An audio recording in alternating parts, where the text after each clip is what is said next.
إن الحمد لله نحمده ونستعينه ونستغفره ونعوذ بالله من شرور أنفسنا ومن سيئات أعمالنا من يهد الله فلا مضل له ومن يضلل فلا هادي له وأشهد أن لا إله إلا الله وحده لا شريك له وأشهد أن محمدا عبده ورسوله أما بعد فإن خير الحديث كتاب الله وخير الهدي هدي محمد صلى الله عليه وسلم وشر الأمور محدثاتها وكل محدثة بدعة وكل بدعة ضلالة وكل ضلالة في النار।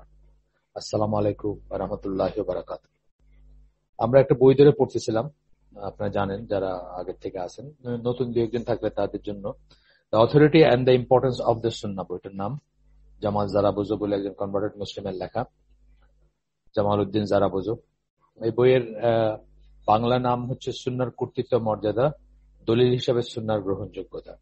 সুন্নাহর কর্তৃত্ব মানে অথরিটি, মর্যাদা মানে গুরুত্ব বা ইম্পর্টেন্স বোঝানো হয়েছে এখানে। ইম্পর্টেন্স, অথরিটির ইম্পর্টেন্স অফ সুন্নাহ, ইম্পর্টেন্সের জায়গায় মর্যাদা কথাটা বইয়ে নামে আসছে, আমরা একটু গুরুত্ব কথাটা বলি আর কি, আমাদের হালাকার নাম। আর এটার মেইন বক্তব্যটা হচ্ছে দলিল হিসাবে সুন্নাহর গ্রহণযোগ্যতা, অর্থাৎ সুন্নাহ যখন আমাকে কিছু আদেশ করে সেটা আমরা কিভাবে দেখবো, বা সেটা একটা দলিল হয়ে যায়, সেটা আমাদের জন্য ফরজ হয়ে যায়। সুন্নাহ মানে রাসূল সাল্লাল্লাহু আলাইহি ওয়াসাল্লাম যখন আমাদের কিছু আদেশ করেন, হাদিসে আসে, তখন সেটা আমাদের জন্য ফরজ হয়ে যায়। উনি যখন নিষেধ করেন সেটা হারাম হয়ে যায়। এই যে ব্যাপারটা, যে সুন্নাহর দলিল হিসাবে সুন্নাহর গ্রহণযোগ্যতা, সুন্নাহ দলিল হিসাবে কতটুকু স্ট্রং, সুন্নাহ যখন একটা দলিল দেয় সেটা কতটুকু স্ট্রং, বা সেটা আমাদের জন্য সুবিধার্য বা অব্লিগেটরি, এই ব্যাপারগুলো আসছে আর কি এখানে। যাই হোক, আমরা বইয়ের শেষ পর্যায়ে আছি, সপ্তম চ্যাপ্টার, যেটা লাস্ট চ্যাপ্টার। এর আগে আমরা ডিটেলস অনেক কিছু, অনেক জায়গাতে অনেক কিছু নিয়ে পড়াশোনা করছি, বাট এখন আপনার আমরা কনক্লুশনে আসি, উপসংহার বলতে পারেন, যে এই বইয়ের শেষ চ্যাপ্টার, এবং সেখানে একটা মানে কনক্লুশনই করা হয়েছে যে তাহলে কি দাঁড়াইলো, এই ধরনের কথা আর কি, যে তাহলে আমরা এখান থেকে মানে কি অনুসিদ্ধান্তে পৌঁছালাম, বা কি কি সে পৌঁছালাম, কি সিদ্ধান্তে পৌঁছালাম, বা কি কি কনক্লুশন ড্র করবো আমরা, সেটা। এই চ্যাপ্টারটা, এই পার্টিকুলার চ্যাপ্টারটা, 7 নম্বর চ্যাপ্টারটার নাম হচ্ছে, হেডিংটা কি আমি আপনাদেরকে পড়ে শোনাই জাস্ট, সুন্নাহর পথই হচ্ছে ইসলামের পথ। অর্থাৎ আমরা যেটা বলি অনেক সময় যে no Sunnah no Islam, no Sunnah no Islam, Sunnah is equal to ইসলাম। একটা ইকুয়েশনে যেমন আমরা লিখি, বা পাশে ইসলাম, ডান পাশে যদি সুন্নাহ লিখি, ডান পাশটা যদি 0 হয়ে যায়, বা পাশটা অটোমেটিক্যালি 0 হয়ে যায়, সেরকম ব্যাপার আর কি, মানে ম্যাথমেটিক্সে আমরা যেভাবে বুঝি আর কি। তো সেটা আমরা শুরু করছি, 2টা হালাকা বোধহয় এই চ্যাপ্টারের উপরে হইলো। আজকে আমরা যেখান থেকে পড়বো সেটা হচ্ছে, আমরা একটু করে বলছি যে যারা যে ব্যাপারে এক্সপার্ট তারা সেটা খুব সহজেই, উনি এই লেখক পিকাসো এবং বিটোভেনের দিচ্ছেন যে যারা পিকাসোর এক্সপার্ট তারা একটা ছবি দেখে বুঝবে যে এটা পিকাসোর ছবি কিনা, আর একটা ছবি যদি নকল হয় বা পিকাসোর ছবি না হয় সেটা দেখে বুঝবে। আমাদের কনসার্ন না, আমাদেরকে এক্সপার্ট হইতে হবে না, বাট আমরা জাস্ট উদাহরণের জন্য বলছিলাম। অথবা বিটোভেনের সিম্ফনি বা মোজার্টের সিম্ফনি, বা সেসব দেখে বুঝবেন, যে শুনে বুঝবেন, একটা মিউজিক শুনে বুঝবেন। আমাদের দেশে খুব কমনলি আমরা রবীন্দ্রসঙ্গীত শুনে বুঝি যে এটা রবীন্দ্রসঙ্গীত, মানে কথার কথা বলতেছি আর কি। তো সে শুনতে, আপনাদেরকে শুনতে উৎসাহিত করতেছি তা না। তো সেরকম ব্যাপার আর কি, যে জানে সে বুঝবে। এই জন্য সুন্নাহর পথ কোনটা সেটা জানতে হলে সুন্নাহ কি সেটা আগে জানতে হবে, তবে আপনি বুঝবেন তার উপর কারা আছেন, সুন্নাহর উপর কারা আছেন, এবং তবে আপনি তাদের মানে মানে কারা সুন্নাহর উপর আছেন, আপনি কোন দলের সাথে যুক্ত হবেন। দলের সাথে বলতে ওই দল না, আল্লাহ রাসূল যেভাবে বলছেন যে 73টা ভাগে ভাগ হবে তার উম্মাহ, একটা মাত্র শুদ্ধ ইসের উপর থাকবে বা জান্নাতে যাবে, বাইগুলো জাহান্নামে যাবে। সেই একটা ডেফিনেটলি আমাদের সবার ডিজায়ার্ড হওয়ার কথা, কিন্তু সেটা চিনবো কিভাবে? চিনার ব্যাপারটাতে আসতেছে যে আপনি যদি সুন্নাহ সম্বন্ধে জ্ঞান অর্জন করেন তবে আপনি চিনতে পারবেন। আমি এখানে গতদিন বা তার আগের দিনও বোধহয় উদাহরণস্বরূপ বলছি যে আমরা যখন মসজিদে যাই তখন যারা সুন্নাহ জানি তারা একটা মানুষকে দেখে বুঝি যে এই মানুষটার বাহ্যিক, মানে অন্তত আউটসাইডে যা দেখতেছি সব সুন্নাহ, লেবাস থেকে শুরু করে, তার দাড়ি থেকে শুরু করে, তার কাপড়, যা কিছু কাপড় চোপড়, তার নামাজে দাঁড়ানো, তার সেজদায় যাওয়া, তার সে বৈঠক থেকে উঠা, বা সব দেখে আমরা বুঝি যে সে সুন্নাহর উপর আছে। আরো আরো আরো যত নামাজের পরে সে কি করে, সে কি চুকচুক করে হাতে ফু দিয়ে চুমা দেয় নাকি রাসূল সাল্লাল্লাহু আলাইহি ওয়াসাল্লামের নাম পড়তে পড়তে, সে কি মাথায় হাত দেয় কিনা, এই মানে ইসের পরে, মানে যেগুলা বিদআত আমরা জানি, যদি এইসব করতে দেখি আমরা বুঝি না না এই লোক আচ্ছা ঠিক আছে ভালো মানুষ, খুব ইখলাস সহকারে নামাজ পড়তেছে, কিন্তু সে সুন্নাহ জানে না, এইটা আর কি। এরপরে বলতেছেন এক জায়গায় এসে, যখন মানুষের মাঝে উৎপদগামী চিন্তাসমূহ অথবা নতুন কোন বিষয় উদিত হয়, উৎপদগামী চিন্তা মানে বিদাতি যেগুলো নতুন নব্য আবিষ্কার নব্য পন্থা, তখন সুন্নাহ সম্বন্ধে তাদের গভীর জ্ঞানের সুবাদে ওই সমস্ত স্কলারগণ তৎক্ষণাৎ শনাক্ত করতে পারেন যে ওই সব নতুন ধ্যান ধারণা নবীর সম্বন্ধে তারা যা জানেন তার সাথে সঙ্গতিপূর্ণ নয়। যারা হাদিসের স্কলার, যারা সুন্নাহর স্কলার, তারা যখনই কোনো একটা কিছু মাথা চাড়া দিয়ে উঠে তারা ঠিকই স্পট করতে পারেন, ঠিকই বুঝেন যে না এটা না। আপনাদেরকে একটা গল্প বলছি হয়তো আগে, যে এক সময় অতি ভক্তির বশবর্তী হয়ে কোরআনের মুসাফে যেখানে আল্লাহ রাসূল সাল্লাল্লাহু আলাইহি ওয়াসাল্লামের কথা উল্লেখ করা হয়েছে সেখানে সাল্লাল্লাহু আলাইহি ওয়াসাল্লাম লিখতে শুরু করলেন। একদল মানুষ, সমস্ত স্কলাররা, দুনিয়ার মেইন স্ট্রিম স্কলাররা একদম স্ট্রেট অ্যাওয়ে এটাকে রিজেক্ট করলেন এবং বললেন যে এটা একটা বিদআত, বিকজ এটার কোনো স্কোপ নাই, যেটা আল্লাহ রাসূলের সময় করা হয় নাই, সাহাবীরা করেন নাই, সাহাবীদের সময় তো কম্পাইল হয়েছে কোরআন, তারা করেন নাই, তারপরে তাবেঈরা করেন নাই, এটা আমরা করব না, ব্যাস আউটরাইট রিজেক্ট করছে। এইটা যেমন আর কি, মানে তারা এই ধরনের একটা জিনিসের মানে দেখেই বোঝেন, মানে একেবারে রুটে যখন অঙ্কুরোদ্গম বলি না আমরা, যখন জার্মিনেশন হয় সেখানে আমরা বুঝি, কিন্তু মানে ওনারা বোঝেন, সরি আমরা না, মানে হাদিসের স্কলাররা তারা বোঝেন যে এটা একটা বেদাতি প্রচেষ্টা বা একটা খারাপ নেবে।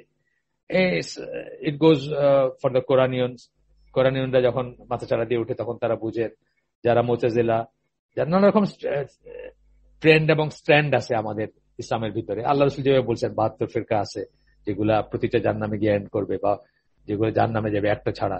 তো সুতরাং তারা সেটা দেখলে, তারা সেটা মানে শুরুতেই বোঝেন, মানে আলামত দেখে বোঝেন, এই জন্য বোঝেন যে তারা সুন্নাহটাই খুব ভালোভাবে জানে এবং তারা বোঝেন যে এটা সুন্নাহ থেকে ডেভিয়েটেড, সেই কথাটা বলছেন এখানে।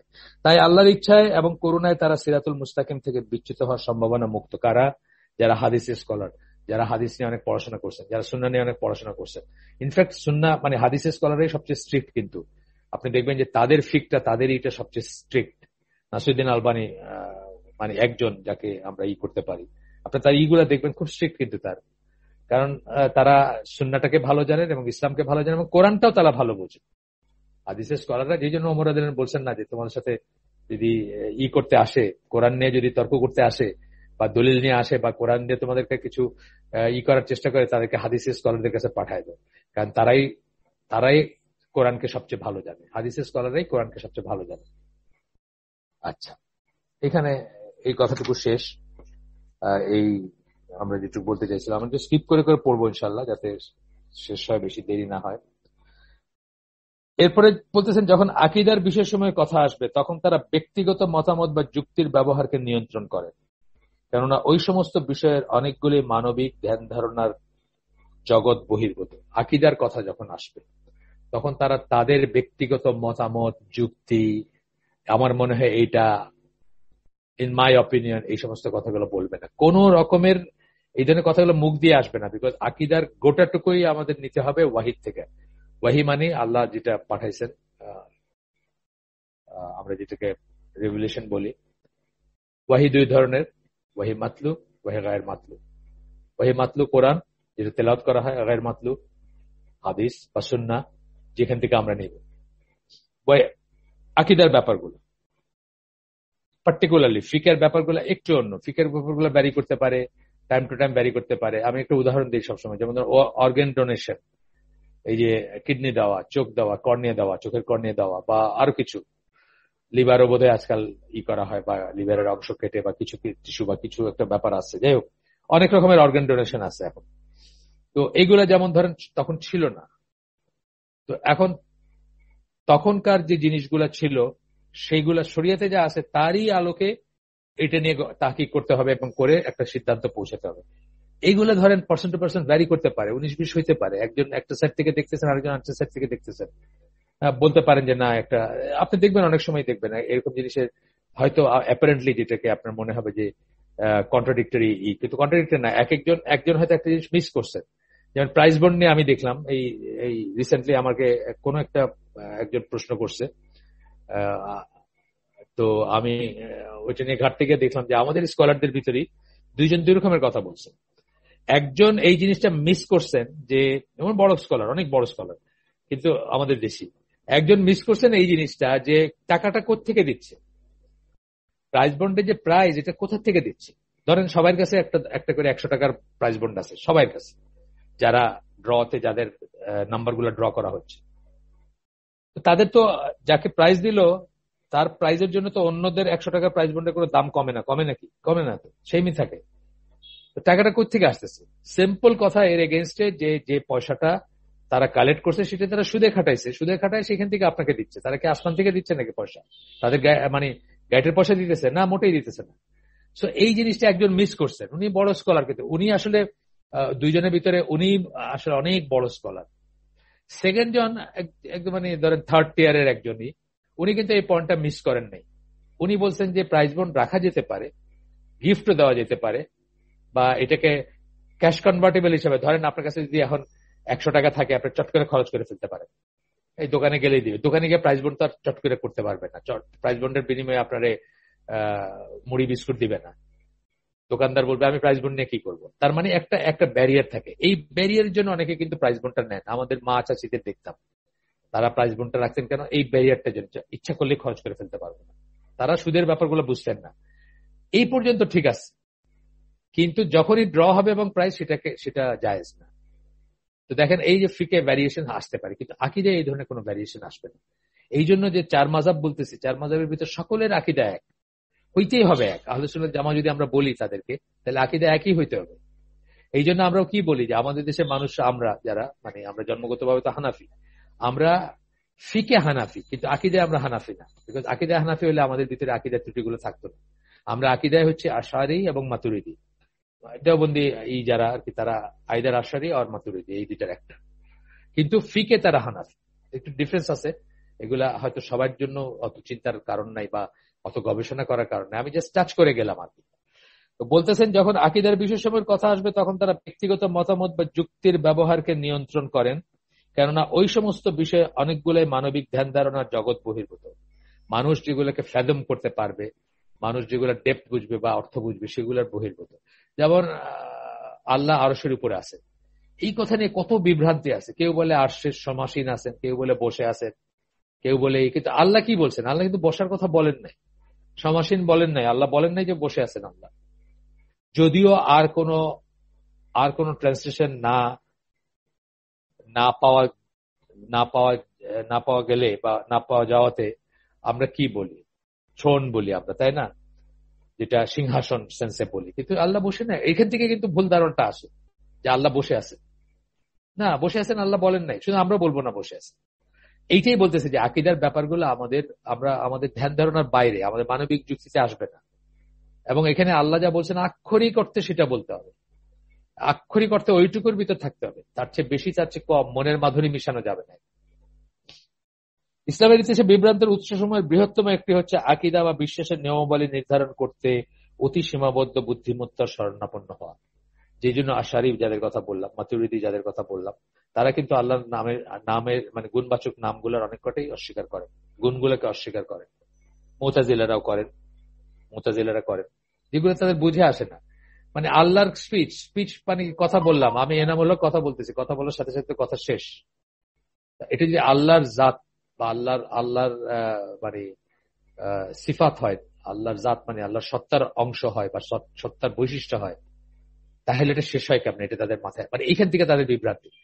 তারা তাদের যুক্তি দিয়ে এগুলোকে বুঝতে চাইছেন, মানবিক যুক্তি দিয়ে বুঝতে চাইছেন আল্লাহর মানে আকীদার বিষয়সমূহ, এবং তারা বিভ্রান্ত হয়েছেন, মানুষকে বিভ্রান্ত করছেন, বহু মানুষকে বিভ্রান্ত করছেন তারা। ওইসব চিন্তাধারার জনকগণ মানে ফাদার্স যারা এইসব কি করছেন, যেমন আবুল হাসান আল আশারি, তার নামে আশারি যে ইটা আপনার আকীদা যেটা বা আশারি যে লাইনটা, আবুল মনসুর আল মাতুরিদি, ওনার নামে হচ্ছে মাতুরিদি যাদেরকে বললাম, এরা ওই প্রথম দিকের আর কি 239 হিজরিতে জন্ম সম্ভবত, বা 38 হিজরিতে জন্ম ইসের মাতুরিদি যিনি ওনার। তো তো এনারা ওই যে এদিকে আফগানিস্তানের মানে এই খোরাসান যে অংশ, এই অঞ্চলের বাড়ি ওনার। আর আশারি তো আপনি জানেন যে উনি ফলসফা যেটা বা ইলমুল কালাম সেগুলাকে করার জন্য, ফলসফা বা এইসব জিনিসকে মানে ডিকনস্ট্রাক্ট করার জন্য বা এগুলাকে ঝাড়ু দিয়ে বিদায় করার জন্য কিন্তু উনি করছিলেন, মানে কি বলে, ওনার ওনার ব্রত ছিল এটা। কিন্তু দেখা গেল উনি নিজে এটা ট্র্যাপে পড়ে গেছেন এবং জীবনের শেষে কিন্তু উনি ওনার ওনার যে সমস্ত থিওরি ছিল সেগুলোকে সব অস্বীকার করে আলোচনা যেমন আকিদা মানহাজে নিজেকে দাখিল করছেন, তওবা করে গেছেন। কিন্তু ততদিনে তার একটা ফলোয়িং হয়ে গেছে, সেই ফলোয়ার যারা তারা কিন্তু এতদিন এখন পর্যন্ত সেটার চর্চা করে যাচ্ছে। তো এরকম ব্যাপার আর। তো বলতেছেন যে ওই সমস্ত চিন্তাধারা জনগণ যদিও এটা দাবি করে থাকেন যে সবচেয়ে নিশ্চিত যুক্তিভিত্তিক প্রমাণের উপরে ভিত্তি করেই তারা তাদের প্রচেষ্টা চালিয়েছেন, যে কেউ একটু অনুসন্ধান করলেই দেখতে পাবে যে তারাই হচ্ছেন ওই সমস্ত লোকজন যাদের ভিতর সবচেয়ে বেশি বিরোধ দেখা দেয়। আসলেও তাই। সমাজ সোদের ধরেন ইমাম গাজ্জালির কথা বলি, ইমাম গাজ্জালিও কিন্তু এই ফিলোসফি বা এই ওয়েস্টার্ন ওয়ার্ল্ড থেকে যে সমস্ত আসছিল আমাদের, যে সমস্ত ধ্যান ধারণা আসছিল ওয়েস্টার্ন ফিলোসফি, অ্যারিস্টটলিয়ান বা আরো অন্যান্য যারা ছিলেন তাদের কাছ থেকে যেসব ধ্যান ধারণা আসছিল সেগুলাকে কিন্তু ইসলাম থেকে পার্জ আউট করার জন্য একটা মিশন নিয়েছেন জীবনে। ওনার একটা বই আছে খুব ফেমাস বই, তাহফুতুল ফিলসফা, ইনকোহারেন্স অফ দ্য ফিলোসফার্স, ইংলিশ নাম এটা। কিন্তু উনি নিজেই দেখা গেছে যে আরেকটা ফিলোসফি জন্ম দিয়ে গেছেন, বা উনি নিজে মানে অনেক অনেক ভ্রান্তির ভিতরে ছিলেন। এখন ওনার সম্বন্ধে দোয়া করেন, উনি অনেক বড় অনেক পড়াশোনা করা মানুষ ছিলেন, ওনার সম্বন্ধে দোয়া করেন সবাই, কিন্তু সবাই ভয় করেন যে উনি হয়তো আহলে সুন্নাত জামার বাইরেই ছিলেন, মানে অন্তর্ভুক্ত না আর কি। এটা এটা অনেকে ভয় করেন ওনাকে, কারণ অনেক অনেক ইসের জন্ম দিয়ে গেছেন, প্রশ্নবোধক চিহ্নের জন্ম দিয়ে গেছেন। এবং আপনাদেরকে বলছি যে ইয়াহিয়া উলমুদ্দিন যে বইটা আছে খুবই রিভিয়ার্ড একটা বই। আমাদের দেশে যারা বড় দাওয়াতি গোষ্ঠী আছে, যারা সুফিজমে বিশ্বাস করে বা ওইসবের সাথে সুফি ইনক্লাইনেশন আছে যাদের, তাদেরকে আমি এই কথা বলতে, আমি একটা বইতে লিখছি, আমার একটা লেখায় লিখছি আমি বইতে, এই বইটাই কিনা আমি জানি না, হয়তো বা এই বইতেই হয়তো এসে লিখছি আমি, ইন্ট্রোডাকশন লিখছি, আমার ঠিক মনে নাই, যে তাদের কত অধ্যত্ত যে তারা বলতেছে যে দুনিয়া থেকে যদি কোরআন হাদিস হারায় যায় এবং ইয়াহিয়া উলমুদ্দিন যদি থাকে তাইলে এটাই এনাফ, এটা দিয়ে মানুষ পথ মানে পথ পাবে এবং পথভ্রষ্ট হবে না। নজবিল্লাহ নজবিল্লাহ নজবিল্লাহ নজবিল্লাহ 3 বার বলা উচিত। অথচ এই ইয়াহিয়া উলমুদ্দিনই হচ্ছে নাসিরুদ্দিন আলবানী, মানে cause to become cause behind becoming Nasiruddin Albani. Nasiruddin Albani যে নাসিরুদ্দিন আলবানী হয়েছেন এটার রিজন হচ্ছে উনি ইয়াহিয়া উলমুদ্দিন পড়ছিলেন, দেখছিলেন এত ভ্রান্ত কথা, এত জয়ীফ জাল হাদিস আছে, এটা এটা কিভাবে মানুষের এটা গিলতে পারে। অথচ আমাদের দেশে এটা খুবই মানে আতেল একটা ভাব নেওয়া হয় যে আপনি ইয়াহিয়া উলমুদ্দিন পড়ছেন মানে আপনি তো বুজুর্গ মুসলিম আর এইসব আর কি। যাই হোক, এরপরে বলতেছেন যে এই সমস্ত লোক আর কি, কিছু কিছু নেতৃস্থানীয় ব্যক্তি আমরা দেখি যে তারা তাদের গোটা জীবন বিভ্রান্তির মধ্যে কাটিয়েছেন যতক্ষণ না শেষ পর্যন্ত তারা সুন্নাহ হাদিস সাহাবীদের পথে ফিরে এসেছেন। যেমন আবুল হাসান আল আশারির কথা বললাম, উনি তওবা করছেন এবং ফিরে আসছেন। আর তখনই তারা সত্যিকার অর্থে এই সত্য অনুধাবন করেছেন এবং বুঝতে পেরেছেন যে তাদেরকে আর সুদৃঢ় বিশ্বাস থেকে বিচ্যুত হতে হবে না। তখন তারা কিন্তু সংশয়টা চলে গেছে। আপনি জানেন ইমাম গাজ্জালী 4 বছর কিন্তু হাইবারনেশনে ছিলেন, মানে লোকচক্ষুর অন্তরালে চলে গেছেন, হারায় গেছিলেন। তার কারণ উনি সংশয়বাদী হয়ে গেছেন, বিশ্বাস হারায় ফেলছিলেন 4 বছর। তারপরে আবার সার্টেনটি আসার পরে উনি লোকালয়ে ফিরে আসছেন এবং পরবর্তীতে টিচিং বা অন্য অন্য পড়াশোনা করছেন বা মানুষকে পড়াইছেন। এই সংশয় আসবেই আপনি যখন নিজের জ্ঞান, নিজের রিজনিং এর উপর আপনার ভরসা যখন খুব বেশি। রিজনিং কিন্তু আমি নিষেধ করতেছি না, রেশনালিটি আমি নিষেধ করতেছি না, রেশনাল আর্গুমেন্টস আমি নিষেধ করতেছি না, কিন্তু এটা একটা লিমিট থাকবে। কখনো যদি আকিদার বিষয় অথবা ওয়াহি যেটাকে আমরা বলি, এটা একটা মূলনীতি উসুল, ওয়াহি যেটাকে আমরা বলি অর্থাৎ কোরআন এবং সুন্নাহ বা কোরআন এবং হাদিস, সহিহ হাদিস, সেগুলো যদি আপনার রিজনিং এর এগেইনস্টে দাঁড়ায় তাহলে আপনার রিজনিং কে আপনি ড্রেনে প্রবাহিত হইতে দিবেন, আপনি গোজ ইনটু গাটার যেটা আমরা বলি, আর আপনি ওই ওয়াহির সাথে লেগে থাকবেন। আকল এবং নকল, আকল হচ্ছে এই যে রিজনিং যেটা বললাম, নকল হচ্ছে টেক্সট নস কোরআন হাদিস, সেটা থাকবে, আপনার রিজনিং চলে যাবে। বাট প্রাইমারি তো আল্লাহ আমাদেরকে রিজনিং দিয়ে তার দিকে ডাকেন, এটা কোরআনে আমরা পড়ছি না? তারা কি জগৎ কি আকাশ সমূহ এবং পৃথিবীর সৃষ্টি বা রাত দিনের অল্টারেশন, রাত এবং দিনের পরিবর্তনের ভিতরে মানে যদি মানুষের জন্য আছে, নিদর্শন আছে, আল্লাহ কি করতেছেন? আপনাকে যুক্তি দিয়ে তার দিকে ডাকতেছেন বা তার প্রাইমারি ডাকাটা সেরকম। কিন্তু সেকেন্ডারি টার্সিয়ারি লেভেলে যখন আপনি যদি বলেন যে মুখের উপরে হিচড়ায় কিভাবে জাহান্নামে না, এটা তো মাথায় আসলো না, এটা মাথায় আসার দরকার নেই। এটা আকীদা পয়েন্ট, আল্লাহ বলছেন এটাই, মানে সেটা কিয়ামতের দিন আপনি দেখবেন কিভাবে মুখের উপরে মানুষকে হিচড়ায় জাহান্নামে ফেলা হবে। এই ধরনের আরো অনেক জিনিস আছে যেটা আমাদের মাথায় আসবে না, বা মাথায় আসে। এই যে আরশের উপরে আল্লাহ যেটা বললাম, আমরা এটাকে ওইখানে রেখে দিব। আমরা চিন্তা করতে শুরু করবো আল্লাহ বসে আছেন নাকি আল্লাহ শুয়ে আছেন নাকি দাঁড়ায় আছেন না কি অবস্থায় আছেন। তাদের অন্তরসমূহ তখন শেষ পর্যন্ত সুস্থির হয়েছে এবং তারা শেষ পর্যন্ত প্রশান্তি অনুভব করতে সক্ষম হয়েছেন। ইমানের সেই প্রশান্তি যা নবীর পদাঙ্ক অনুসরণ করতে গিয়ে নবী সাল্লাহ সাল্লামের সাহাবীরা অনুভব করেছেন। এখানে মোহাম্মদ বাজামুল বলে একজন স্কলার আছেন, ওনার একটা বই থেকে একটা উদ্ধৃতি আসে, এবং এই প্রসঙ্গে আরেকজন স্কলার উসমান ইবনে হাসান, উনি বলেন সুন্নাহর সত্যিকার ও একাগ্র অনুসারীকে কখনো তার বিশ্বাস পরিত্যাগ করতে অথবা সেগুলোতে আগ্রহ হারিয়ে ফেলতে দেখা যায় না। তাদের বিশ্বাসটা অনেক সলিড হয়, তাদের হইতে আগ্রহ হারায় না। তারা এই মূলনীতিগুলো জানে যে এখানে সংশয়ের কোনো স্কোপ নাই, বা এখানে এটার স্কোপ নাই। আমি যেটা খুব যেটা বলি, যে মানে আকাল নকলের কথা বলি না, যে খুব যেটা বলি, যে আপনার যে বায়ু নির্গত হলে আমাদের অজু চলে যায়, সেই অজু রিনিউ করতে আমরা কিন্তু যে প্যাসেজে বায়ু নির্গত হয়েছে সেই প্যাসেজে ধুই না, আমরা হাত মুখ ধুই, আমরা মাথা মুছে করি, পা ধুই, অজু রিনিউ করি। এখানে আপনার লজিক আর থাকবে না, কারণ এটা তাওকিফি ব্যাপার। আল্লাহ বলছেন এটা এইভাবে করতে হবে, এইভাবে করতে হবে, এইটাই ঠিক, এটার কাছে আত্মসমর্পণ করতে হবে। এরকম ব্যাপার আছে যেগুলো আপনার মানবিক মাথায় আসবে না, মানে মানবিক বুদ্ধিতে আসবে না। যত পরীক্ষা আসুক না কেন, সুন্নাহ সত্যিকার ও একাগ্র কোন অনুসারী ধৈর্য ধারণ করবেন। ইতিহাস জুড়ে এটাই ছিল নবী রাসূলগণের পন্থা। অপরদিকে যারা সুন্নাহ পরিত্যাগ করে মানুষ প্রদত্ত তত্ত্ব ও দর্শনের অনুসরণ করেছে, যার কথা বললাম, যেমন ইমাম গাজালি বললাম, আবুল হাসান আল আশারির কথা বললাম, আরেকজনের কথা আসবে ফখরুদ্দিন আল রাজি, আপনারা শুনছেন তার নাম, আপনি অনেক তফসিরের বই দেখবেন তার নামটা আসবে, কারণ এনারা যদিও ডেভিয়েটেড ছিলেন কিন্তু এনারা তফসিরের দিকপাল ছিলেন। জামাকশারি একজন, ইনি একজন। আর রাজি দেখবেন, আর রাজি বললে মানে ফখরুদ্দিন আর রাজি। তো ফখরুদ্দিন আর রাজি এই বলে আক্ষেপ করেন যে তাদের দেখা যায় পরবর্তীতে আক্ষেপ ও তওবা করতে। ফখরুদ্দিন আর রাজি এই বলে আক্ষেপ করেছেন যে তার গোটা জীবনে সংগ্রহ হচ্ছে বলা হয়েছে এবং তারা বলেন, মানে অন্যরা কি বলছে তাই সেগুলা, কোরআন হাদিসের কথা না, আল্লাহ রসুলের কথা না, এই ধরনের কথা, অর্থাৎ মানুষের দর্শন, মতামত ইত্যাদি, যা সত্যিকার অর্থে কোনো কাজে আসবে না। মানুষের দর্শন দিয়ে কোরআন হাদিস বা দিনকে এক্সপ্লেন করা যাবে না, তাই না? মানুষের দর্শন দিয়ে হবে না, এখানে দলিল হচ্ছে মেইন কথা।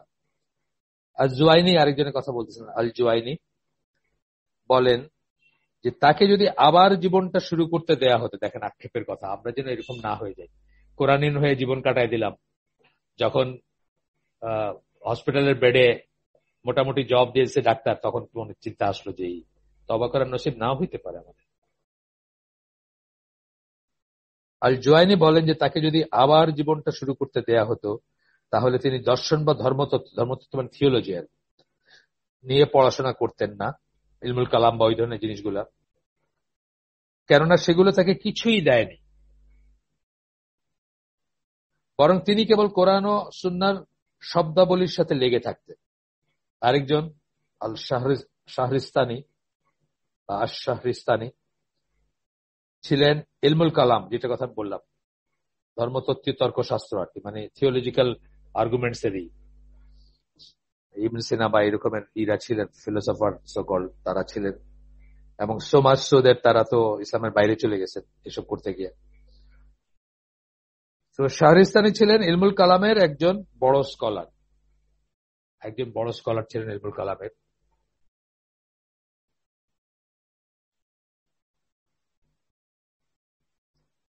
যিনি তার অতীত বিদ্যা শিক্ষার প্রচেষ্টা সম্পর্কে আক্ষেপ করে বলেন যে সেগুলো তাকে কোন ধরনের নিশ্চয়তা দিতে পারে না। তাহলে আমরা এখানে তিনজনের দেখলাম, ফখরুদ্দিন রাজি উনিও যেমন আফসোস করছেন যে তার কোনো কাজে আসে নাই, আক্ষেপ করছেন।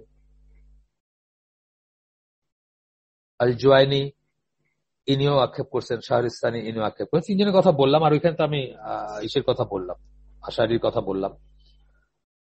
আর ইমাম গাজ্জালিকে নিয়ে যে সন্দেহটা আমাদের স্কলারদের আছে, সেটা হচ্ছে যে উনি তওবা করছেন বা মেইনস্ট্রিম ইসলামে ফিরে আসছেন বলে প্রমাণ পাওয়া যায় না। এই জন্য ওনাকে নিয়ে সবাই একটু টেনশন করেন, যে দোয়া করেন, কারণ উনি অনেকেই ছিলেন, মানে মানে কি বলবো, মানে অসাধারণ মেধা বা অসাধারণ বুদ্ধিমত্তার মানুষ ছিলেন এনারা, বিশেষ করে ইমাম গাজ্জালি। কিন্তু ওই তো ইটা রং ছিল আর কি। উনি বই লিখলেন তাহফুতুল ফালাসিফা, ইনকোহারেন্স অফ দ্য ফিলোসফার্স, কিন্তু উনি নিজেই একটা ফিলোসফির জন্ম দিয়ে গেলেন এবং সুফিবাদী একটা দর্শনের জন্ম দিয়ে গেলেন। যাই হোক, আমরা ফিরে আসি আমাদের মেইন ইস্যে, যেটা জাস্ট ফুটনোট পড়লাম, আমি ইচ্ছা করে পড়লাম যে এখানে মানে আপনারা কখনো এই নামগুলো আসলে বা আসলে আপনারা কান খাড়া করবেন, বুঝবেন যে ঠিক আছে। মোহাম্মদ আসাদ আমার খুব প্রিয় একজন লেখক, লিওপোল্ড ওয়েস ওনার নাম, অস্ট্রিয়ান জার্মান অরিজিনের। জীবনের প্রথম দিক ধরেন ফার্স্ট 50 ইয়ার্স উনি কিন্তু একেবারে পিওর আহলে সুন্নাত জামার ইস্যুর উপর ছিলেন। ওনার জন্ম 1900 সালে, 1950 পর্যন্ত উনি একদম পিওর আহলে সুন্নাত জামার ইস্যুর ছিলেন, রফলি আর কি, বা 50-এর একটু আগে পর্যন্ত। তারপরে উনি ওনার আরব বউকে ডিভোর্স করে আমেরিকায় গেলেন, ওইখানে একজন পোলিশ অরিজিনের মহিলাকে কনভার্টেড মহিলাকে বিয়ে করলেন বা কনভার্ট করে বিয়ে করলেন, পলা হামিদা আসাদ, মানে স্কার্ট পরা নর্মাল মহিলা আর কি, যা। এন্ড দেন আস্তে আস্তে আস্তে আস্তে ওনার ডেভিয়েশন শুরু হলো, শেষ পর্যন্ত ওনার মৃত্যু হলো নিয়মতাজিলা হিসাবে। খুবই দুঃখ লাগে আমার কাছে, কারণ ওনার প্রথম দিকের বইগুলো ফ্যান্টাস্টিক এবং দিনের একেবারে একেবারে মানে পিওর ধ্যান ধারণার উপর। একটা হচ্ছে ইসলামের দ্য ক্রসরোডস, যেটা নিয়ে আমার একটা সিরিজ আছে, ক্রান্তি লগ্নে ইসলাম, তাকওয়া মসজিদের ইসে লাগানো আছে, অথবা আইসিডির ইসেও লাগানো আছে, আপনারা দেখতে পারেন চাইলে। আর আরেকটা বই হচ্ছে রোড টু মেক্কা। এই দুইটা বই অনেক রোড টু মেক্কা তো অনেক মানুষকে মুসলিম হইতে ইন্সপায়ার করছে। আমি জানি মানুষরা এটা পড়ে মুসলিম হয়েছেন, যেমন একজনের নাম আমি জানি, আমাতুল্লাহ আমস্ট্রং, উনি অস্ট্রেলিয়ান এক মহিলা, উনি এই বই পড়ে মুসলিম হয়েছেন। তো কিন্তু উনি জীবনের শেষে কিন্তু আর ওটার উপর থাকতে পারলেন না। এই জন্য আমরা স্কলারদের জন্য তো বটেই, আমাদের নিজেদের জন্য আল্লাহর কাছে দোয়া করবো যে আমাদের মৃত্যুটা যেন সঠিক ইসের উপর হয়। যদি আমাদের ভিতরে কোনো ডেভিয়েশন থাকেও, সেটা যেন এমন ভাবে আমরা করতে পারি, আল্লাহর কাছে চাইতে পারি যে আল্লাহ যেন সেগুলো দূর করে দেন, আমাদের মৃত্যুটা যেন সহি শুদ্ধ আকীদা মানহাজের উপর হয়। তো এত সব কথার পরে আমরা এই অনুসিদ্ধান্ত পৌঁছাতে পারি কনক্লুশনে, হাদিসের লোকজনই হচ্ছে সত্যিকার অর্থে একতার লোকজন। কেন?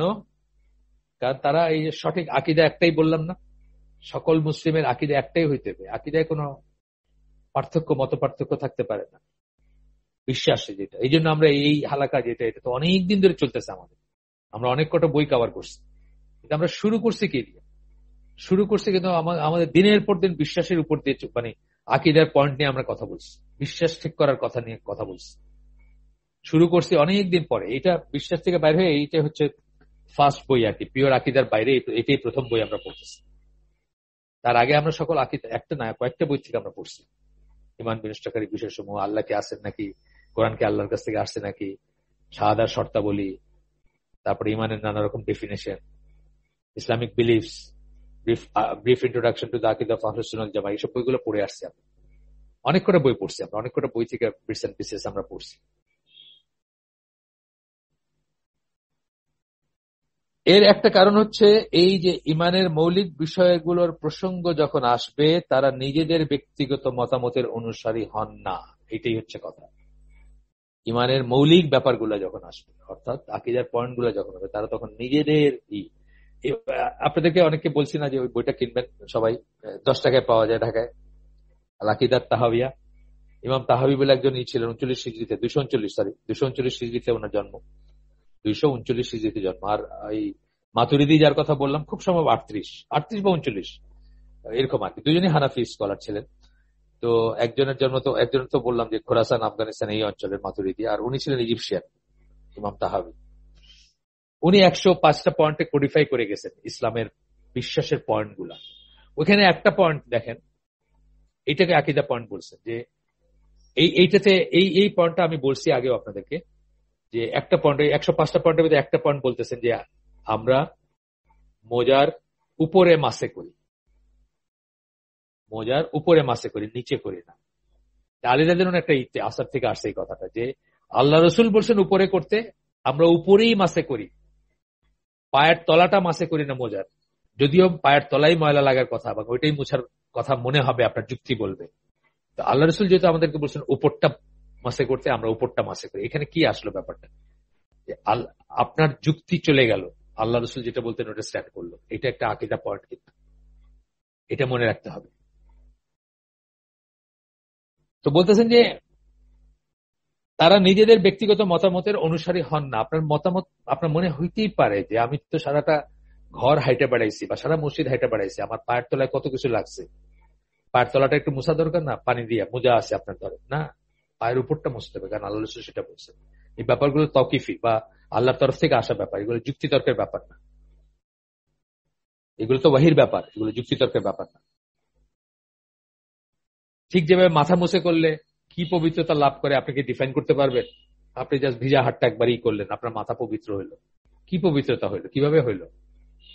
ধরেন আপনি হাত পা ধোয়াটা তো আমরা এক্সপ্লেন করতে পারলেন, আমি ধুইছি, আপনার মাথার পবিত্রতা কিভাবে আসলো? এখানে আপনার যুক্তির কোনো ব্যাপার নেই, এটা করতে বলছেন, এটি করতে হবে।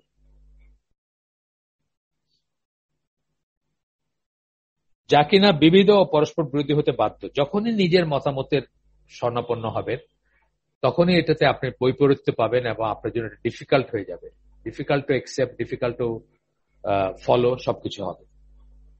আচ্ছা,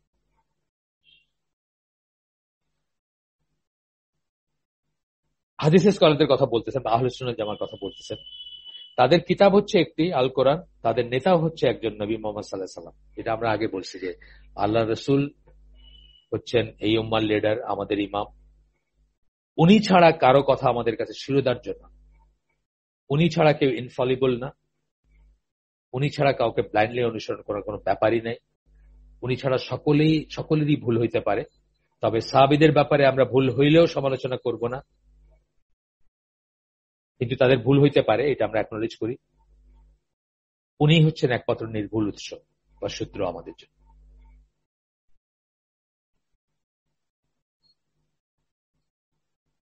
তারা এরই সাথে লেগে থাকেন, কোরআন এবং সুন্নাহর সাথে লেগে থাকেন, এটা বলতেছেন। অন্যরা কোরআনের সাথে এবং নবী সাল্লাল্লাহু আলাইহি ওয়াসাল্লামের সাথে ততটুকুই লেগে থাকেন যতটুকু তাদের স্কলার বা ইমাম বা শেখ বলেছেন তার সাথে সংগতিপূর্ণ হয়। অর্থাৎ আপনি, অন্যরা কি করেন, ইসলামটাকে টেইলর করেন, গায়ে ফিট করার জন্য আমরা একটা বড় জামারে যেভাবে অল্টার করে পড়ি, ওইভাবে টেইলর করে যতটুকু তাদের নেতার ইসের সাথে যায় সেইটুকু তারা ধারণ করে। এই জন্য আমরা আমাদের এত বিভ্রান্তি আমরা দেখি। ধরেন আপনি দেখবেন যে জামাতের অনুসারী যারা, জামাতে ইসলামের, তারা মানে আমি এরকম মজলিসেও গেছি যেখানে মানে আল্লাহ নামের চেয়ে মৌলানা মওদুদির নাম বেশি উচ্চারণ করা হয়েছে, কথায় কথায় মওদুদি পড়ছেন নাকি, এটা করছেন উনি মওদুদি রহমতুল্লাহ আলাইহি। একইভাবে আপনার ইসের দেখবেন, সৈয়দ কুতুবের কথা আমি দেখছি, তাদেরকে ইখওয়ানি যারা তাদেরকে বলতে দেখছি। একইভাবে দেখবেন আপনার এই তবলিগ যারা করেন, তারা তাদের যেসব মৌলানা জাকারিয়া, তারপরে ইমদাদুল্লাহ মক্কি মহাজির, তারপর আশরাফ আলী থানভী বা ইনাদের কথা এমন ভাবে বলবেন মানে ইনারাই সমস্ত কিছুর সূত্র এবং উৎস। এদের এই লাইনের সাথে যতটুকু মিলবে ততটুকু তারা নেবে। এই ধরনের যারা আছেন, শুধু আমার মুখে জামাত ইসলাম এবং ইসের কথা বা ইখওয়ান জামাত তো একই লাইন, সেটার কথা আসলো, এবং এইদিকে ইসের কথা আসলো, কি বলে তবলিগের কথা আসলো। এই জন্য আসলো যে আপনাদেরকে যে বইটার কথা আমি বলছি সকলের পড়া উচিত, methodology of the prophets in calling to Allah, বাংলায় নবীদের দাওয়াতি নীতি, সকলের পড়া উচিত। এই বইটাতে ডক্টর রবিউল হাদিল মাদখালি কিন্তু একজন বিতর্কিত ব্যক্তি, আগেই বলে নিচ্ছি, কিন্তু এই বইটা মানে আপনার জীবনের মোড় পাল্টে দিবে, মানে জীবনের একটা মোড় হিসেবে কাজ করে, জীবনের পাল্টায় দিবে যদি আপনি এই বইটা বোঝেন। উনি দুইটা দিকে দুইটা দেখাইছেন, একদিকে জামাত ইখওয়ান ইটাকে দেখাইছেন, তাদের ডক্টরিন বা তাদের চিন্তা ভাবনা কিভাবে ভ্রান্ত, আর দিকে তবলিগীদেরকে দেখাইছেন, আর বলছেন যে আহলে সুন্নাহ জামা হচ্ছে তার মাঝখানে। নবীদের দাওয়াতে নীতি, নবীরা যে দাওয়াত দিয়েছেন ওই দাওয়াত এখান থেকে ডিফারেন্ট। জামাত ইসলাম বা ইখওয়ানের দাওয়াত অথবা ওইদিকে ইসের দাওয়াত, কি বলে তবলিগ বা তবলিগ পন্থীদের দাওয়াত, তার থেকে ডিফারেন্ট। এটা উনি এক্সপ্লেন করে দেখাইছেন। শুনতে একটু একটু কষ্ট লাগবে, কারণ আমাদের অনেকেরই তবলিগের আত্মীয় স্বজন আছেন অথবা জামাতের আত্মীয় স্বজন আছেন। এই ছোট দেশ আমাদের, এভরি আদার পার্সন দেখবেন যে হয়তো তবলিগ নাই, জামাত বা এই ধরনের কিছুর সাথে আছেন। কষ্ট লাগতে পারে, কিন্তু আমাদের তো নিজেদের অন্যের কষ্টের জন্য আমাদের নিজেদের বা আখেরাত নষ্ট করতে পারি না আমরা। সুতরাং আমাদের সাবধান হওয়া উচিত। অনেকে আমাকে জিজ্ঞেস করেন, কানাডায় বিশেষ করে, কানাডায় আছেন এরকম একাধিক মহিলা আমাকে এই করছেন যে তারা তো আগে বুঝেন না, এখন বুঝতেছেন যে ওইসব মসজিদগুলোতে একটা পার্টিকুলার এই গ্রুপ, মানে রিলিজিও পলিটিক্যাল গ্রুপের দাওয়াতি কাজ চলে আর কি পায়। তারা এখন কি করবেন, কি করে বের হয়ে আসবেন ওইখান থেকে? মানে তারা তো প্রথমে মনে করছেন আল্লাহর দিকে দাওয়াত, তারা গেছেন, কিন্তু আলটিমেটলি বুঝছেন যে আল্লাহর দিকে দাওয়াত নাই, এটা তো অন্য ব্যাপার, এখানে তো অন্য অন্য ব্যাপার আছে, অন্য ডক্ট্রিন আছে, কি করে বের হয়ে আসবেন? অনেকে আমাকে কিছু জিজ্ঞেস করছেন। আজকে হয়তো এখানে আছেন দুই একজন, আমি শিওর না, খোঁজ করলে দেখবো দুই একজন হয়তো আছেন যারা জিজ্ঞেস করছেন আমাকে। আচ্ছা, গেল এটা। এরপরে আসতেছে হাদিসের লোক যারা, আহলুল হাদিস, আহলে হাদিস বললাম না আমি, বারবার আমি এটা ইনসিস্ট করি বা এটাকে মানে ব্যাংক করি এটার উপর, যে নট আহলে হাদিস বাট আহলুল হাদিস, জেনেরিক সেন্সে যেটা আহলুল হাদিস। হাদিসের লোক যারা, হাদিসের স্কলার যারা, হাদিসের অনুসারী যারা, তারা, এই আয়াতটা আমরা আলাপ করছি, ডিটেইলস আলাপ করছি। আয়াতটা খুব ইম্পর্টেন্ট আয়াত, করেন সবাই আয়াত ইম্পর্টেন্ট, বাট কিছু কিছু ব্যাপারে আর কি এই যে প্রসঙ্গে নিয়ে আমরা আলোচনা করতেছি, অথরিটি অ্যান্ড ইম্পর্টেন্স অফ সুন্নাহ, এই প্রসঙ্গে এই হাদিসটা, এই আয়াতটা খুবই রেলেভেন্ট এবং খুবই ইম্পর্টেন্ট। সবাই আয়াত ইম্পর্টেন্ট, কিন্তু ওই প্রসঙ্গে এটা খুব ইম্পর্টেন্ট। তো বলতেছেন যে এই আয়াতটার করেন তারা, আয়াতখানি প্রয়োগ করে থাকেন। এখানে কি বলতেছেন? হে মান্দারগণ, আল্লাহর আনুগত্য করো, রসুলের আনুগত্য করো, এবং তোমাদের মধ্যে যারা কর্তৃত্বের অধিকারী, তোমরা যদি কোনো বিষয়ে মতবিরোধ পোষণ করো তবে তা আল্লাহ এবং রসুলের কাছে ফিরিয়ে দাও, নিয়ে যাও আর কি, সোজা কথা। যদি তোমরা সত্যি আল্লাহ আখিরাতে বিশ্বাস করো, এটা কিন্তু ইমানের শর্ত। আল্লাহ এবং আখিরাতে বিশ্বাস করে যখন বলবেন আল্লাহ, তার আগের বা পরের যে কথাটা, যে শর্তটা জুড়ে দিচ্ছেন, সেটা হচ্ছে ইমানের শর্ত। মানে আল্লাহ এবং আখিরাতে বিশ্বাস করা মানে কি, তোমার যদি ইমান থাকে তাহলে তুমি এটা করবা, আর ইমান না থাকলে এটা করবা না, এইরকম ব্যাপার। আর সেটাই তোমাদের জন্য উত্তম এবং শেষ পর্যন্ত অধিকতর মঙ্গলময়। এখানে কি বলেন, এটা পড়ছি আমরা, ডিটেলস পড়ছি। তারপরে এই একটা মানে বিশেষ ব্যাপারটা কি, আল্লাহর আনুগত্য করো এবং রাসূলের আনুগত্য করো, দুইবার আলাদা আলাদা করে বলা হয়েছে। এইখান থেকে দলিল আসছে, আমরা পড়ে আসছি যে রাসূল মানে ইন্ডিপেন্ডেন্ট অফ আল্লাহ, রাসূল হচ্ছেন একটা অথরিটি, আল্লাহর কথাই বলেন তিনি। কিন্তু এমন কথা যদি বলেন যেটা কোরআনে নাই বা আল্লাহ বলেন নাই, তবুও সেটা বলার তার রাইট আছে এবং তার আনুগত্য করতে হবে। এটা বুঝছেন স্কলাররা এই আয়াত, আল্লাহর আনুগত্য করো এবং রাসূলের আনুগত্য করো। আর তারপরে যাদের কথা বলা হয়েছে তাদের আগে কিন্তু আনুগত্য কথাটা বলা হয়নি, কিন্তু একটা রেশ হিসাবে টেনে দেওয়া হয়েছে, এবং তোমাদের মধ্যে যারা কর্তৃত্বের অধিকারী, তার মানে ওই দুইটার সাথে কলিনিয়ার যখন হবে তখন তাদেরও আনুগত্য করবা, তোমাদের ভিতরে যারা কর্তৃত্বের অধিকারী। এখানে ধরেন কর্তৃত্বের অধিকারী বলতে শাসক হতে পারে, মুসলিম শাসক, এখানে স্কলাররা হইতে পারেন, এখানে আরো অনেক কিছু হইতে পারে। কিন্তু এটা শর্ত সাপেক্ষ, যে যদি তারপরে এদের সাথে মতবিরোধ ঘটে, তাহলে কি করবা, আল্লাহ এবং রসুলের কাছে নিয়ে যাও, মানে কোরআন হাদিসের কাছে নিয়ে যাও। মতবিরোধ ঘটতেই পারে, মুআবিয়া রাদিয়াল্লাহু আনহু ওই কমায় দিলেন, মানে ওই ফিতরার পরিমাণটাকে রিভাইজ করলেন। ইবনে আব্বাস সহ মেইনস্ট্রিম যারা সাহাবী তারা অনেকেই মানেন নাই সেটা, যে তুমি মানে উনি একটা যুক্তির ভিত্তিতে করলেন, এটা মানেন নাই। খলিফা বলছে তো কি, উলিল আমর, খলিফা তো উলিল আমর, কিন্তু যখন কোরআন এবং হাদিসের এগেছে যাবে, কোনো আনুগত্য নাই। এরকম আমরা দেখছি না, ওসমান রাদিয়াল্লাহু আনহুর বিরোধিতা করছেন আলী রাদিয়াল্লাহু আনহু কোন একটা হজের সফরে, যে না এটা তো সুন্নাহ বিরুদ্ধে, এটা করবো না। বাস এই ব্যাপারটা। তারা তাদের ইচ্ছা বা ব্যক্তিগত মত অনুসরণ করেন না, বরঞ্চ কোরআন এবং সুন্নাহ শরণাপন্ন হন। এখানে একটা বড় কথা, ব্যক্তিগত কোনো মত নাই। আমি বলছিলাম বোধহয় আপনাদের, আমি জাহাজ চাকরি করতাম তখন, আমাদের বোসন মানে সারেং আর কি, ডেক সাইডের বোসন, যে সেই ছিল সারেং ক্রু আর কি, অফিসার না, কিন্তু তা তো মুসলিম, তাদের সাথে আমি নামাজ পড়ছি, তাদের সাথে করছি। তো একদিন বলতেছে উনি আর কি, বয়স্ক ছিল উনিও, চিফ আই থিঙ্ক মানে এরকম একটা, মানে দিনের কথা একটা কিছু একটা বলছে, আমি কোনো একটা বইয়ে লিখছি। তা আমি বলছি, doesn't matter what you think, all that matters হচ্ছে যে আল্লাহ কি বললেন আর রাসূল কি বললেন, তুমি কি থিঙ্ক করলা, চিন্তা করলা, তোমার কি অপিনিয়নটা ম্যাটার করে, এটাই লাইন হওয়া উচিত আমাদের যে কোনো ব্যাপারে। আনলেস ধরেন অন্য একটা ব্যাপারে আমি এখানে একটা একটা কথার কথা একটা লাইট লাগাবো কিনা, তো এখানে আমি বলতে পারি আই থিঙ্ক এটা বেটার, সেটা তো অন্য জিনিস, মহাবেলাত ভাই। কিন্তু দিনের ব্যাপারে আই থিঙ্ক বলে কোনো ব্যাপার নাই, ইন মাই অপিনিয়ন বলে কিছু নাই, রিয়েলি নাই আর কি। হয়তো তারপরে অপিনিয়ন আসে, সেটা হলো মানে যখন একজন ফকি বা ফিকশাস্ত্রবিদ যখন অপিনিয়ন দেন, একটা অপিনিয়ন তো দেন, কিন্তু উনি কি করেন, ওই ওই জিনিসটাতে উনি যেটা বুঝছেন, একদম খালিস নিয়তে যেটা বুঝছেন, সেটার উপরে বেস করে উনি একটা কোরআন এবং সুন্নাহর আলোকে একটা অপিনিয়ন দেন।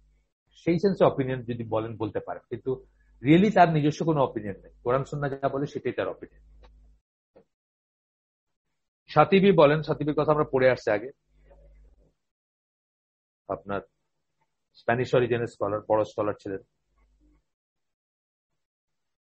উনি বলেন কোরআন এবং সুন্নাহই হচ্ছে তাদের সকল মতবিরোধের অবসান ঘটাবে, তা না হলে এই আয়াতের আদেশ অর্থহীন হয়ে দাঁড়াবে। এই আয়াতে যে আদেশ করা হয়েছে সেটা অর্থহীন হয়ে যেত যদি মতবিরোধের অবসান ঘটবে কোথায়, কোরআন এবং সুন্নাহর কাছে গেলে। আপনি নিজের লাইফেও দেখবেন, আপনি যদি সাবমিট করতে পারেন, এমনকি দৈনন্দিন জীবনের একটা ঘটনা, কিছু একটা জিনিস আপনার ওয়াইফের সাথে আপনার মতবিরোধ চলতেছে, কোন একটা জিনিস নিয়ে কথা কাটাকাটি হচ্ছে, আপনারা যদি দুজনে খালিস নিতে মাইনে নিতে পারেন যে আল্লাহ রসুলের কাছে নিয়ে যাবেন, দেখবো তারা কি বলছেন, আপনাদের ঝগড়ার কোনো ব্যাপার থাকবে না, আপনারা নিয়ে যাবেন, আপনার একটা সলিউশন পাবেন। এরপরে একটা আয়াত কোট করতেছেন, সূরা আলে ইমরান, ফেমাস আয়াত, 103 নম্বর আয়াত, আল্লাহর রজ্জু ধরে রাখা এবং বিভক্ত হয়ে না। এখানে আল্লাহ রজ্জু হচ্ছে কোরআন এবং সুন্নাহ সন্নিবেশিত আল্লাহর ওয়াহি। আল্লাহ রজ্জু বলতে গ্রস লেভেলের ওয়াহি, কোরআন এবং সুন্নাহ যেটাই আছে। কেউ কেউ এটার অর্থ শুধু কোরআনও বলছেন, কিন্তু আসলে কোরআন এবং সুন্নাহ যে ওয়াহি আসছে সেটাই হচ্ছে অধিকতর গ্রহণযোগ্য আর কি। এরপরে সুন্নাহ এবং হাদিসের লোকজন তো আমরা বললাম অনেকটুকুই, আমরা অনেক কিছু দিয়ে ডিফাইন করলাম। তারপরে আমরা একটা সাবহেডিং এর আন্ডারে আবার পড়বো সুন্নাহ এবং হাদিসের লোকজন বলতে আসলে কি বোঝায়। টাইম কতটুকু আছে দেখি আছে, হ্যাঁ ঠিক আছে, এখনো 12 মিনিট লিস্ট। এখানে উসমান ইবন জুমুয়া জুমাইরিয়া বলে একজন স্কলার, তার একটা বই থেকে একটা উদ্ধৃতি আসতেছে, আমি পুরো উদ্ধৃতিটা পড়বো, একটু পড়ো। কিছু কিছু মানুষ তাদের নবীকে অনুসরণ করার ব্যাপারটা কেবল একটি ক্ষেত্রে সীমাবদ্ধ করে ফেলে, বাহ্যিক দিকগুলোর ক্ষেত্রে। ভেরি আনফর্চুনেটলি আমাদের দেশে এটাই করা হয়, বাহ্যিক দিকেই কিন্তু আমরা নবীকে অনুসরণ করার জন্য সবচেয়ে বেশি তৎপর। নবী কতটুকু জামা পড়ছিলেন, কি জামা পড়ছে, সেগুলোর ভিতরে কনজেকচার আছে, যেমন মোহাম্মদ আসাদ বলছেন যে দলিল সহকারে বলছেন যে নবী অধিকাংশ সময় কি পড়তেন, অধিকাংশ সময় হাফ কাপ্তান পড়তেন। কাপ্তান বললে একটা জিনিস আছে না, মেয়েরা পরে আমাদের দেশে অনেক সময়, ছেলেরাও পরে, জাস্ট একটা সিলাই সাইডে আর হাতগুলা ঢোলা ঢোলা, হাফ হাফ কাপ্তান পড়তেন, স্ট্রাইপ অধিকাংশ সময়। আমার দেশে কি মনে করে, আপনি হাফ জামা পরে যদি আপনি মসজিদে যান, হাফ কাপ্তান পরে মসজিদে যান, অনেকে বলবে আপনার নামাজ ঠিক মতো হইতেছে। এগুলো হলো কনজেকচার। সুন্নাহটাকে আপনি আপনার আপনার আপনার ধ্যান ধারণায় মনে মনে আপনি এটাকে ঠিক করে নিয়েছেন দলিলের বাইরে গিয়ে, তাই না? এটার পক্ষে দলিল হচ্ছে যে দুইটা বর্ণনা আসছে যে নবী যখন সেজদায় যাইতেন তার হাতগুলোতে এই পাশে রাখতেন, তখন হয়তো ধরেন একটা নামাজ পড়তেছেন, যে নামাজটা ফরজ না বা কিছু না, অন্যরা দেখতেছেন তাকে নামাজ পড়তে, তখন তার বগলের শুভ্রতা আর্মপিট, সেটা শুভ্রতা ক্লিন আর্মপিট, শুভ্র সাদা, সেটা তারা দেখতেন। আরেকটা আছে, উনি যখন আকাশের দিকে হাত তুলে, ইস্তিসকার নামাজ সহ বিভিন্ন উপলক্ষে আকাশের দিকে হাত তুলে, বদর যুদ্ধের আগে বা ইত্যাদিতে হাত তুলে করছেন, দোয়া করছেন উপরের দিকে হাত তুলে, তখন তার বগলের শুভ্রতা দেখা যায়। এগুলো হচ্ছে দলিল যে হাফি পড়তেন। কিন্তু আমাদের দেশে আপনি যান, আপনার দিকে তেরা করে তাকাবে, একটু বয়স্ক হলে তার কথাই নেই, তাকাবে আপনার, ঠিক না? তো বাহ্যিক দিকগুলোর দিকে, এইগুলোর দিকে খুব পাবন্দি বাংলাদেশে। আপনার কতটুকু, সরি আমার ফোনটা আমি করি নাই, সাইলেন্ট করি নাই, ভুলে গেছি। আপনার এইগুলোর দিকে খুব পাবন্দি, এইগুলোর দিকে খুব সিরিয়াস আমাদের দেশের মানুষ, যে জামার লেন্থ কতটুকু, যদিও জামার লেন্থ নিয়ে কোনো নাই, ওইখানে সব পার্টি বা পরেশগারি বা আপনার ওই পাগড়ি পরলেন কিনা, ওইখানে সব ইত্যাদি আরো অনেক কিছু, মানে চুল, বাবড়ি চুল রাখা, সেটার দিকে এগুলো সবই হচ্ছে আদতেরই, কখনো দেখে গেছে তাকে, কিন্তু এইটার ভিতরে ইন ইটসেলফ নাই। এটা নিয়ে ইসলাম কি আছে যে এখন বরং বাবরি চুল রাখাটাকে ওই যে রক সিঙ্গারদের বা ওই অন্যান্যদের হবে। এখনকার সমাজে বাবরি চুল রাখাটা, সৌদি আরবে কোন স্কলারকে দেখছেন বাবরি চুলওয়ালা? কাউকে একজনকেও দেখেন, একজনকেও দেখবেন।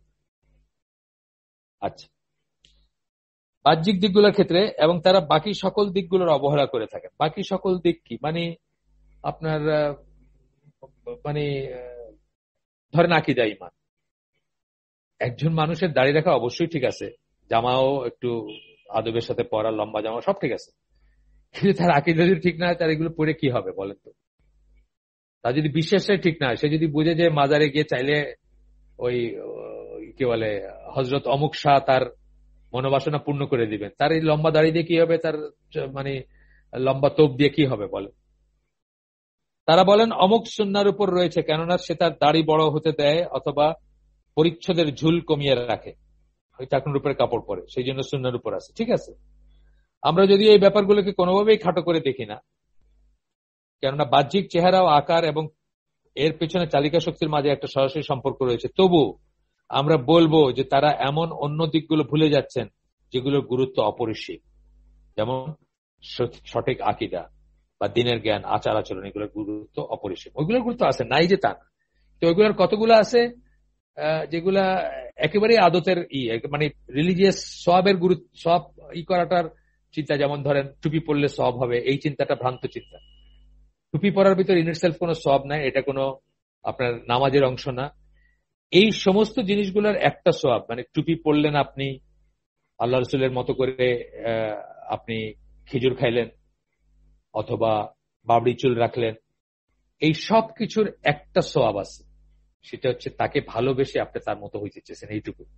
এটা দিনের কোনো কাজ না, টুপি পরাটা দিনের কোনো কাজ না, নামাজের কোনো অংশ না, খেজুর খাওয়াটা মানে দিনের কোনো কাজ না, বা আপনার বাউডি চুল রাখাটা দিনের কোনো কাজ না। ঠিক আছে, আদতের সুন্নাহ, এটা আদত ছিল, এটা অভ্যাস থাকে, এক একজনের একটা অভ্যাস থাকে। আল্লাহ রাসূল খেজুর খাইতেন, এটা একটা অভ্যাস। আল্লাহ রাসূল বাবরি চুল রাখছেন কখনো, সেটা একটা অভ্যাস।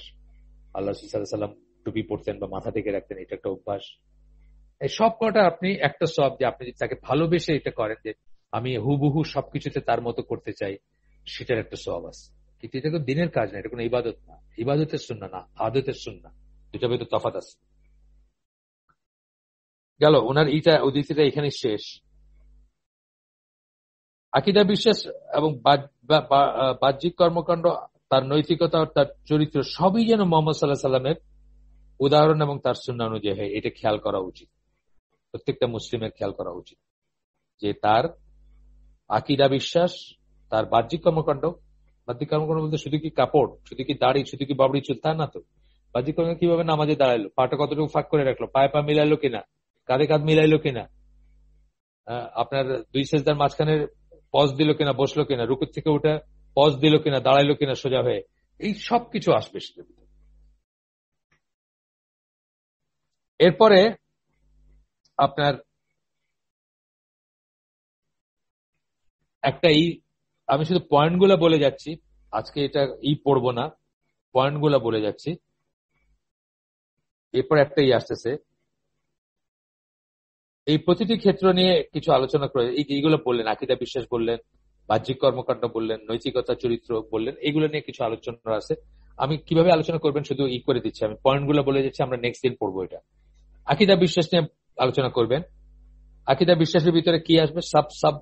সাব হেডিং আছে। একমাত্র প্রতিপালক, সৃষ্টিকর্তা এবং ইলাহ হিসাবে আল্লাহ বিশ্বাস।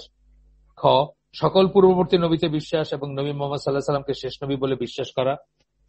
খ গেল এটা। গ, আল্লাহ নাজিল করা সকল কিতাবে বিশ্বাস এবং চূড়ান্ত ও শেষ ওহী হিসাবে কোরআনে বিশ্বাস। ঘ, আল্লাহ এবং তার রাসূল ইমানের যে ধ্যান ধারণা দিয়েছেন তাতে বিশ্বাস করা, যার ভিত্তিতে নিম্নলিখিত বিষয়গুলো অন্তর্ভুক্ত হবে। এটা আমরা পড়লাম না, পরে পড়বো, আমরা যে পয়েন্টগুলো পড়ে যাচ্ছি। নবীর সকল মহান সাহাবীদের মহত্ব এবং উন্নত চরিত্র বিশ্বাস। এগুলো সব আকীদা পয়েন্ট। কিন্তু চ, এই জন্য যারা নবীর কোন সাহাবীকে গালিগালাজ করে তাদের আকীদা ভ্রান্ত, তাদের আকীদা ভ্রান্ত। শেয়ারা করে গালিগালাজ, তাদের আকীদা ভ্রান্ত। আমাদের এই সাবকন্টিনেন্টে কিছু পলিটিক্যাল লিডার, পলিটিক্যাল ইসলামের ধ্বজাধারী, তারাও আল্লাহ রসুল সাহাবীদেরকে সমালোচনা করেন, গালিগালাজ করেন বা তির্যক দৃষ্টিতে দেখেন। এগুলো ভ্রান্ত ভ্রান্ত আকীদা সব।